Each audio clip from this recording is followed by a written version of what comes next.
Think about everything you have already decided today. What time you woke up, what you ate, which messages you answered, which messages you ignored, what clothes you wore, what video you clicked, whether you checked your phone while eating, whether you bought coffee, which news story caught your attention, which person annoyed you, which product suddenly looked attractive. They feel like your decisions, and technically they are. But here is a much more uncomfortable question. How many of those decisions actually began with you? Take the last video you watched before this one. Why did you watch it? Maybe you searched for it deliberately. Fair enough. But perhaps it appeared on your home page. Perhaps a thumbnail caught your eye. Perhaps the title created curiosity. Perhaps you watched another video first, and an algorithm decided this one was likely to keep you watching. You still clicked. Nobody forced your finger, but somebody or something decided what you appear in front of your finger. That difference is where things become interesting. Imagine walking into a supermarket. You think you are entering a building full of choices. Thousands of products, hundreds of brands, dozens of versions of almost everything. Freedom everywhere. But before you arrive, enormous numbers of decisions have already been made for you. Which products appear at eye level? Which products are placed at the end of an aisle? Which items are positioned near the checkout? Which packages are designed to look healthier? Which prices are shown beside a supposedly more expensive alternative? Which products are discounted? Which products you never see at all? You walk through this carefully constructed environment believing that you are simply choosing what you want, and you are choosing, but you are choosing inside a world that somebody else designed. This is one of the greatest and the strangest things about modern life. Control does not always look like somebody giving you an order. Sometimes control simply means designing the environment in which you make your choice. And once you notice that, you begin seeing it everywhere. Your phone is perhaps the most obvious example. You open it because you want to check one message. A notification is waiting. You tap it.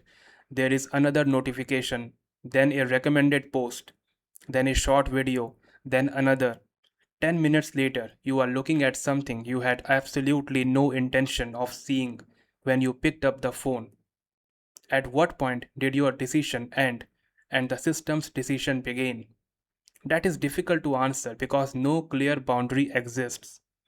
The application did not physically force you to continue, but it knew something about human attention. It knew that novelty attracts us. It knew that uncertainty attracts us. It knew that social information attracts us. It knew that there is psychological power in wondering what comes next.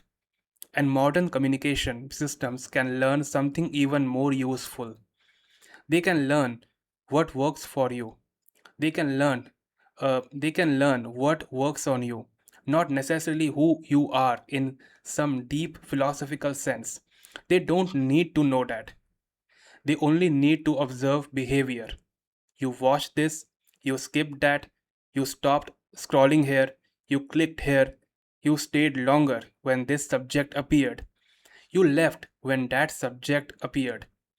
Every small action becomes information about what is likely to capture your attention again. Then the environment changes around you. That is the remarkable part. For most of human history, the environment did not rearrange itself every few seconds, according to your previous behavior. A road did not move because it noticed where you looked. A newspaper did not rewrite its front page after watching your eyes. A shop window did not instantly replace its products because you stared at one pair of shoes for 3 seconds. Digital systems can do something very close to this, and this creates an unusual form of influence.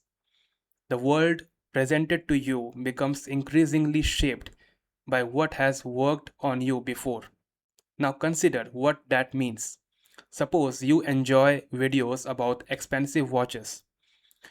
The system notices. It gives you more than perhaps cars, than luxury apartments, than successful entrepreneurs, than people explaining what wealthy individuals buy.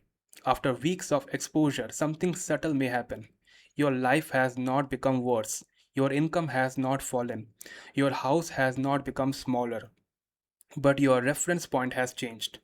Suddenly, your perfect functional watch feels ordinary. Your car looks old.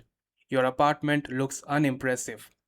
You start wanting things you barely thought about before. Then you say, I want a better watch. And you do not want it. And you do want it. The desire is real. But where did that desire come from? That question is much harder.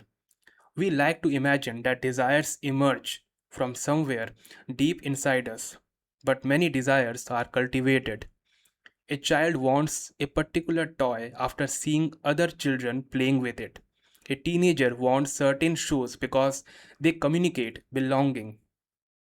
An adult starts wanting a particular type of house after spending months looking at other people's home online. Humans are social creatures. We learn what matters partly by watching what appears to matter to everyone else. That is not stupidity. For most of our history, paying attention to other humans was useful. If everybody in your group suddenly ran away, stopping to conduct an independent investigation was probably not a brilliant survival strategy. If everyone trusted a particular food source, person, path, or shelter, their behavior contained information. We inherited brains that care about what other people are doing. Modern systems did not create this tendency. They learned how to work with it. Look at online shopping. A product may be labeled most popular. Another may show that many people have purchased it. A hotel website may tell you that rooms are disappearing. A restaurant may have a long queue outside. A video with millions of views suddenly feels more worth watching than one with 47. Why? Because popularity itself becomes evidence. We think if everyone is paying attention, perhaps I should pay my attention too. Again, nobody commands us. The system simply gives our brain a signal that our brain already cares about. And this is why the word system can become misleading if we are not careful. There is not necessarily one mysterious person sitting in a dark room deciding your breakfast, your opinions, and your next purchase. That reality, the reality is much more ordinary. The system is thousands of overlapping systems. Businesses trying to sell, applications trying to keep attention, politicians trying to persuade, friends trying to influence, families passing down expectations, workplaces rewarding certain behavior, schools defining success, cultures deciding what looks respectable, algorithms predicting what will keep us engaged, and our own habits quietly repeating yesterday's decisions. That last one may be the most important because sometimes the system controlling your behavior is not outside you anymore. Sometimes it has been installed inside you. Imagine somebody wakes up every morning and immediately checks their phone. Nobody tells them to do it. There may not even be an important notification. Their hands simply reaches toward the device. The behavior has been repeated so many times that the decision almost disappears. Now ask them why they checked. They may invent a reasonable explanation. I wanted to see the time. I was checking whether anyone messaged me. I wanted to see the news. But perhaps the more accurate explanation is simply this is what I always do. Habits are useful precisely because they reduce the number of decisions we need to make. Imagine consciously deciding every morning how to brush every individual tooth. Like life would become unbearable. So the brain automates repeated behavior. That is incredibly useful. But automation creates an interesting problem. A behavior can continue long after we have forgotten why it began. You can keep opening an application you no longer enjoy, keep buying something you no longer really value, keep responding to somebody in a particular way, keep following a career path chosen years earlier, keep believing that success must look a certain way. And because nobody is forcing you, you call it freedom. There is a science fiction novel called Robo that plays with a disturbing philosophical idea. What happens when a being cannot clearly tell how much of its behavior truly belongs to itself and how much comes from a larger mechanism? Forget the fictional word for a moment. The question is very real. How would you know if a choice were truly yours? Perhaps you would say, because I wanted it, but wanting something does not solve problem. Advertisements are designed to influence what you want. Social groups influence what you want. Childhood influences what you want. Your environment influences what you want. Previous rewards influence what you want. So maybe the better question is not, did I want this? Maybe the better question is, why did I want this? And that one question can become surprisingly uncomfortable. Think about your idea of a successful life. Where did it come from? Did you consciously construct it, or did you inherit pieces of it?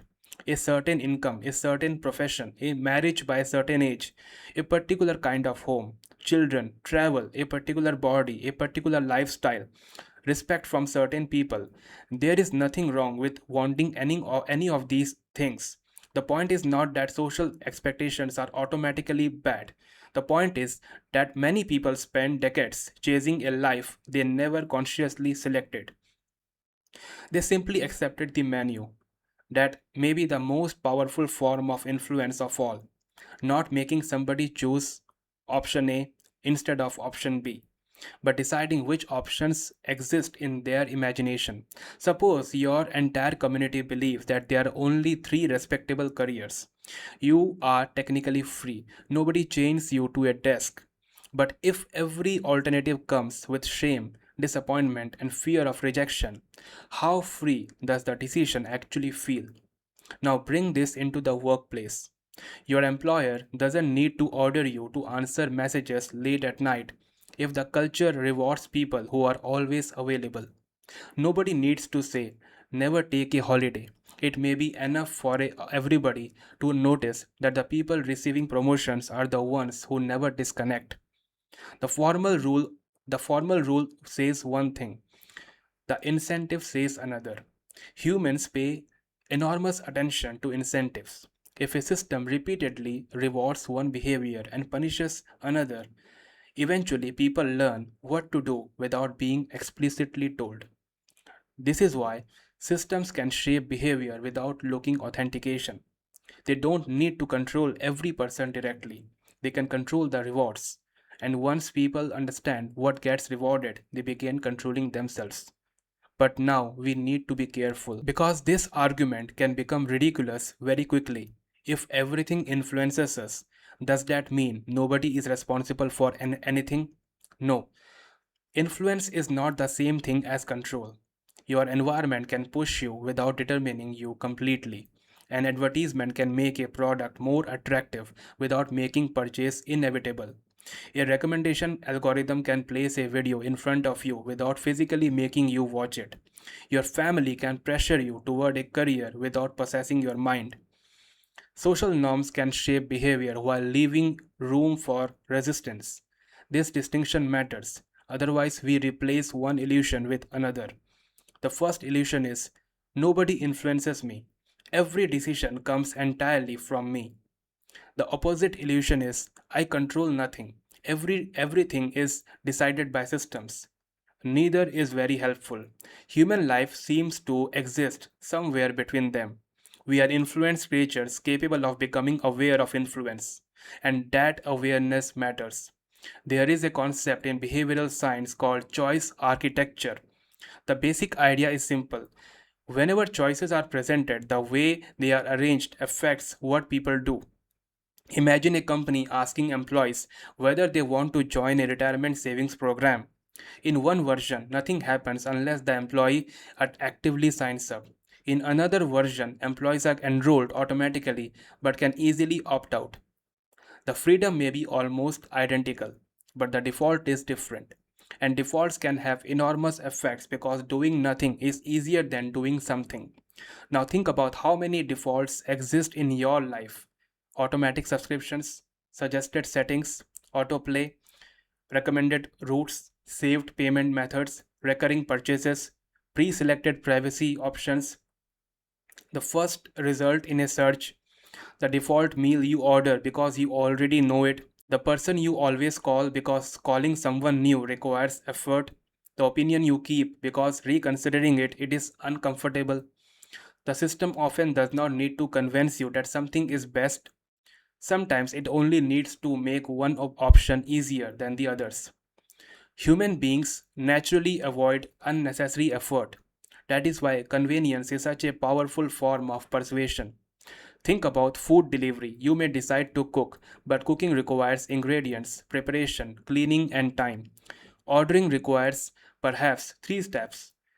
Technically, both choices exist. Psychologically, they are not equally difficult. Now imagine repeating that difference hundreds of times. Small differences in friction can gradually become lifestyles.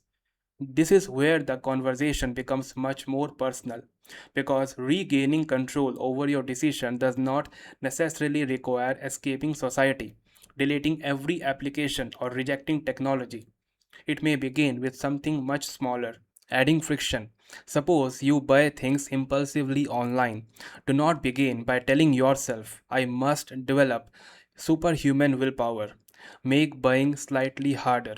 Remove the saved card. Wait until tomorrow. Put the item on a list rather than immediately purchasing it. A system once made buying easier. You deliberately make it harder. Suppose you constantly check social media. Move the application away from your home screen. Turn off unnecessary notifications. Log out. Again, these actions sound trivial. That is exactly the point. Much of behavior is shaped by trivial things: distance, visibility, timing, ease, repetition, the position of a button, the sound of a notification. If tiny environmental changes can weaken your control, tiny environmental changes can strengthen it too. There is another question worth asking whenever you feel a sudden strong desire: would I still want this if nobody could see me having it? That question can reveal a great deal. The car, the clothes, the job title, the restaurant, the photograph, the holiday, the body, the achievement. Sometimes the answer will still be yes. Excellent. Then perhaps the desire genuinely aligns with your own values. But sometimes you may discover that a large part of the reward exists inside other people's eyes. That is not shameful. Humans care about this. Humans care about status. We always have, but awareness gives you a choice that unconscious imitation does not. There is an even more difficult exercise. Ask yourself, what do I believe simply because people like me are expected to believe it? Not just politically, about money, relationships, parenting, success, aging, work, education, religion, technology, happiness. There may be very good reasons for your beliefs, but if you have never examined where they came from, you do not yet know whether you chose them or inherited them. And perhaps that is the real meaning of intellectual independence. Not automatically disagreeing with society, that is just another predictable reaction. If society says left and you automatically go right, society is still controlling your direction. Real independence means being capable of examining both directions and deciding deliberately. The goal is not rebellion, the goal is awareness. And this brings us back to the original question: who is actually making your decisions, you or the system? The uncomfortable answer is both. You are making decisions inside environments you did not fully design, using desires you did not entirely create, through habits you may not consciously notice, while being influenced by people and systems that often understand parts of your behavior remarkably well. But that does not make freedom meaningless. It makes freedom harder. Perhaps freedom was never the ability to make a decision without influence. That may be impossible. Perhaps freedom is the ability to notice influence before automatically obeying it, to pause before clicking, to ask why you want something, to examine the reward, to notice the default, to understand the incentive, to recognize when convenience is quietly choosing for you, to distinguish between something you truly value and something you have simply seen often enough to begin desiring. You will never escape every system, nor should you. Systems allow millions of people to cooperate. Algorithms can help us discover things we genuinely love. Habits allows us to function without exhausting ourselves. Social norms make trust possible. Influence itself is not evil. The danger begins when influence becomes invisible. Because what you cannot see, you cannot examine, and what you never examine can quietly become part of you. So sometime today, catch yourself making an ordinary decision. Something small, opening an application, buying something, watching something, responding to somebody, choosing what to eat, wanting something new. And before you do it, ask one question. Not, am I allowed to choose this? Not even, do I want this? Ask, where did this choice come from? You may still make exactly the same decision, but for perhaps the first time, it will actually feel like yours.